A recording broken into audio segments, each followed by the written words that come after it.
Arjun, bike യാത്രക്കാരൻ മരിച്ചതായി സ്ഥിരീകരണമായോ? Nikesh Kumar, bike യാത്രക്കാരന്റെ മരണം ആശുപത്രി അധികൃതർ സ്ഥിരീകരിച്ചിരിക്കുന്നു. അതീവ ഗുരുതരാവസ്ഥയിലാണ് ഇയാളെ ആശുപത്രിയിൽ എത്തിച്ചത്. ജിജോ സെബാസ്റ്റ്യൻ എന്നയാളാണ് മരിച്ചത് എന്നും ആശുപത്രി അധികൃതർ പറയുന്നുണ്ട്. ഇയാളുടെ സ്ഥലം, മറ്റു കാര്യങ്ങളൊന്നും വ്യക്തമല്ല. 10 പേരെയാണ് ലക്ഷോർ ആശുപത്രിയിൽ എത്തിച്ചത്. ഈ ഗുരുതരാവസ്ഥയിലുള്ള ഈ ബൈക്ക് യാത്രക്കാരനെ അടക്കമാണ് ആശുപത്രിയിൽ എത്തിച്ചത്. ആശുപത്രിയിൽ എത്തിച്ച് ഡോക്ടർമാർ പരിശോധിച്ച ശേഷമാണ് ഇപ്പോൾ മരണം സ്ഥിരീകരിച്ചിരിക്കുന്നത്. ജിജോ സെബാസ്റ്റ്യൻ എന്നാണ് മരിച്ച ആളുടെ പേര്. മറ്റുള്ളവരുടെ പരിക്ക് ഗുരുതരമല്ല എന്നും ആശുപത്രി അധികൃതർ പറയുന്നുണ്ട്.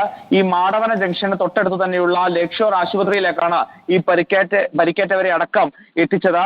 അതിനാണ് ഇതിൽ ഗുരുതരമായി പരിക്കേറ്റ ഈ ബസ് മുകളിലേക്ക് വീണ ഈ ബൈക്ക് യാത്രക്കാരനാണ് ഇപ്പോൾ മരിച്ചിരിക്കുന്നത്. ഇയാളുടെ മരണമാണ് ഇപ്പോൾ അല്പസമയം മുമ്പ് ആശുപത്രി അധികൃതർ സ്ഥിരീകരിച്ചിരിക്കുന്നത്.